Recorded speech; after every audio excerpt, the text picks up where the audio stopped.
नमस्कार, जय श्री कृष्ण। माया करिश्मा पेसवाणी ऐं मुंहिंजे चैनल के यानी कृष्ण कृपा केवलम में तव्हां सभिनी जो स्वागत आहे। अॼु मां तव्हांखे पुत्रदा एकादशी जो विर्त, हुन जे विर्त रखण जी विधि ऐं हुन विर्त रखण खां कहिड़ो फल थो मिले उहो ॿुधाईंदसि।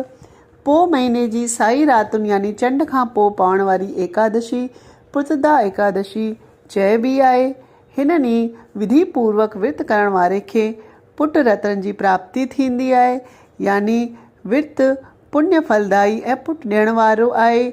जो भी पुट जी कामना रखी श्रद्धा पूर्वक विधि पूर्वक ही विर्त रखे थो, हुन जी आश ज़रूरु पूरी थिए थी।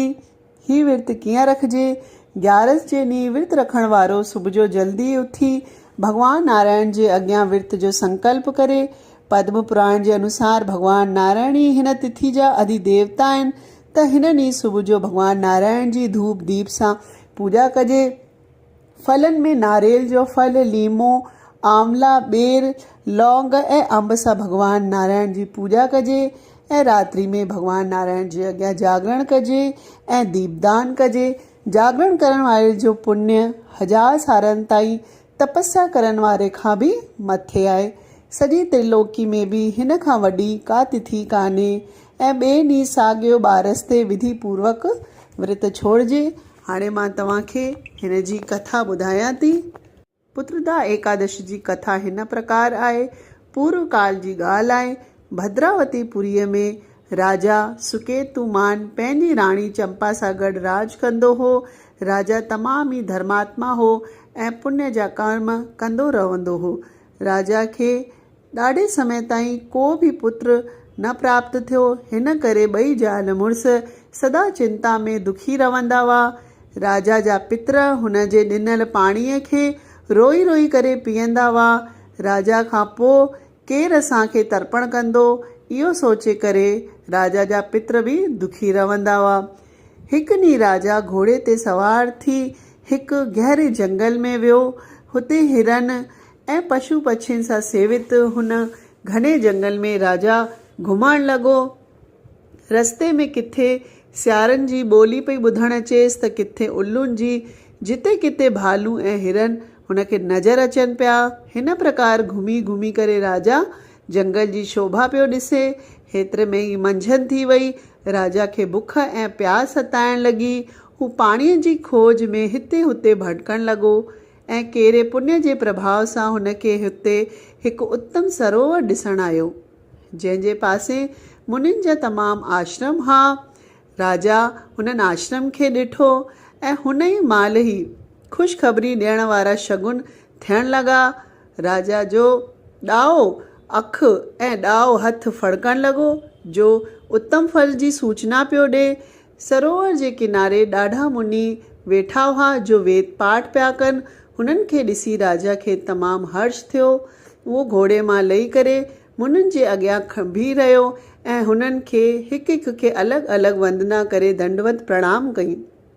हू मुनि सभु उत्तम व्रत जे पालन करण वारा हुआ। जॾहिं राजा हथ जोड़े बार बार प्रणाम पियो करे, तॾहिं मुनि चयसि, राजन, असीं तो ते प्रसन्न आहियूं, तूं केरु आहीं?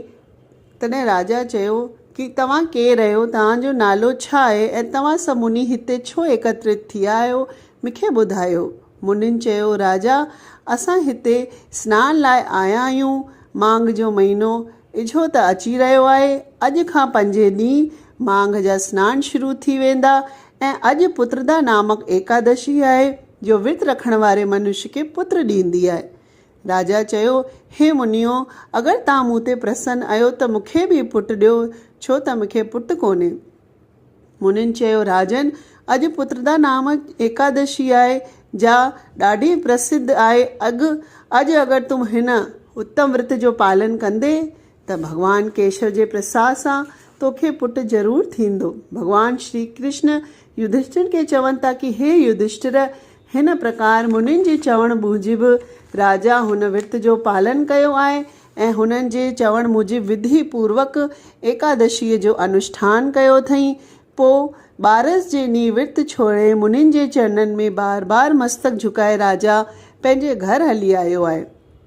हुन खां पोइ राणी गर्भ धारण कयो आहे ऐं हुन खे हिकु तेजस्वी पुत्र प्राप्त थियो आहे जंहिं पंहिंजे गुणनि सां राजा खे तमामु संतुष्ट कयो आहे। उहो बि राजा वांगुरु धर्मात्मा ऐं प्रजापालक थियो। हिन करे राजन पुत्रदा एकादशी जो विर्त ज़रूरु करणु खपे।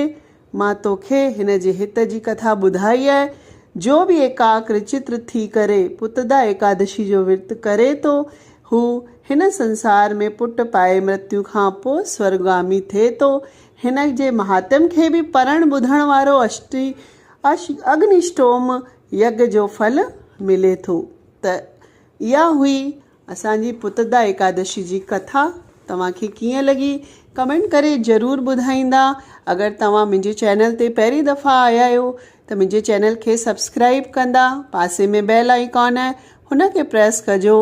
ऐं मां तमामु ॿी सिंधी कथाऊं आहिनि मुंहिंजियूं, मां हेठि डिस्क्रिप्शन में हुननि जो लिंक ॾिनो आहे, तव्हां ॾिसी सघो था। वरी मिलंदासीं हिकु नई कथा ॿिए वीडियो सां। तेसिताईं मोकल थी वठां। जय झूलेलाल, जय श्री कृष्ण।